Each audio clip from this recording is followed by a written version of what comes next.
All truth. Like I'm standing inside a tabernacle. I promise not to lie in not one of these verses. I started out as a battle rapper. All I knew was max sales, ADATs, DATs, and GATs. What's going on, guys? It's your boy Devo here at Royce to 5'9". Brother, how's it going? What's up? I'm good. How you doing, brother? Doing great. And how's the 6 treating you? Always good. Always good. Never a bad report about the 6. That's what I love to hear. Now let's dig right into it. What's next for Slaughterhouse? Slaughterhouse, well, we pretty much got a whole project done. It's just about scheduling at this point. After everybody's finished rolling out their respective solo projects, we're going to all get back together and just push it. Be ready. Now, after Layers, you have Book of Ryan coming out, and you said it was a personal album. What were some of the topics you touched upon on that? Well, I can't get out of the way as of right now. All right, fair enough. Because there's so much that's going to happen in between now and then. I don't want to be too premature with that. Fair enough. That's smart. People will just be on my timeline like, yo, when's the song that's about your mom? You know what I'm saying? Like, you know how they do you. So I got to be careful with that kind of information. Now, you have a collaboration with Pusha T and Rick Ross on your album. How did that collaboration come about? I just reached out.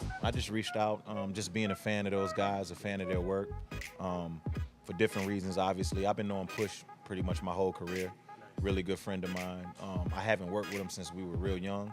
So I wanted to get with him and just do something with him while he has this new stride that he's on. Soak up some of that good energy. And Ross is criminally underrated as a lyricist. I think he gets his props as an artist, but I don't think he gets the props he deserves as a lyricist. So I wanted to put him on the track. You know, I wanted to do something with him, and I just reached out on a whim. I actually reached out to Khaled, and Khaled made it happen like that. 2 days, yep. That's dope. Wow, that's dope to hear. Now, even though the critics pay a lot of attention to your album, and obviously they're giving positive feedback, do you pay attention to any of all that? I pay attention to everything, man. Maybe a little too much. You know, I pay attention to everything. I read all write-ups. I read all comments. I'm just OCD like that. That's good. I mean, you improve every time. No. I would say it's good in the sense where you could always improve on something you need to, you know? Yeah, because I definitely, I need to learn that fine line between what needs to be approved upon and what's just obsessing over just any opinion, you know what I'm saying? Because everybody's not right, you know? So if I'll listen to one write-up and that'll make me want to change something, and I'll call somebody in the studio and play them shit, and they'll be like, yo, man, I thought that song was just okay, then I'll just be ready to scrap the song. And it'll take for somebody to be like, yo, man, just keep the song, you know what I mean? Like, I'm crazy like that.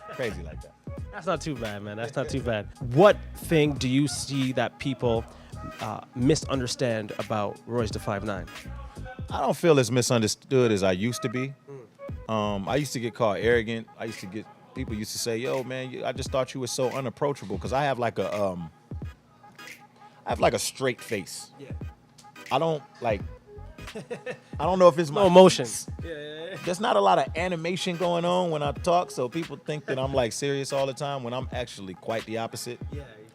And that's thank you, man. That's like a lot of that came from just being drunk all the time. I used to be drunk and I used to be angry all the time. I used to just want to fight all the time. That's when you should have asked me, was I a boxer? Then I'd have been like, yeah, I'll fuck up any rapper.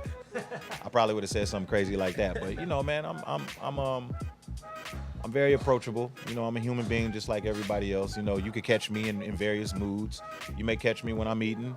You know, and you may get the semi-warm what's up. Yeah. You may catch me on the street and you might get a hug and what's up? Or you might just get the, hey man, how you doing? I'm tired. You know, you never know. But I'm always approachable. I always appreciate it. I always appreciate all the support. I take every picture.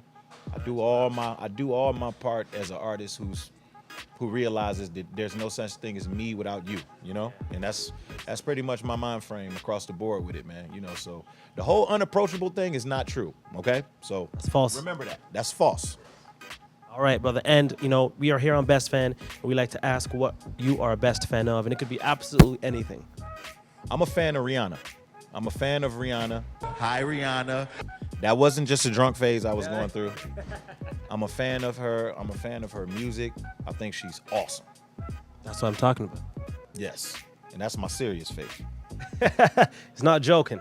So, look, brother, we are excited. Thank you so much for coming on, Thank Best you, Fan. man. Thank you. I can't wait, for your future projects to be coming out. I know you can't give us a lot right now, but They coming. It's gonna come like bing, bing, bing, bing, bing. Kind of like how I did Trust the Shooter and Layers. It's like I loaded up this clip and I'm just standing here with a bazooka. And I'm just gonna shoot it like it's a rifle. I'm shooting the missiles like this. all that content comes out, we're going to have it on www.bestfan.com. Thank you, brother. Here at Royce 59 from the 6, we're sending you mad love. It's your boy Devo, signing out. Truth, all truth. Like I'm standing inside a tabernacle. I promise not to lie in not one of these verses. I started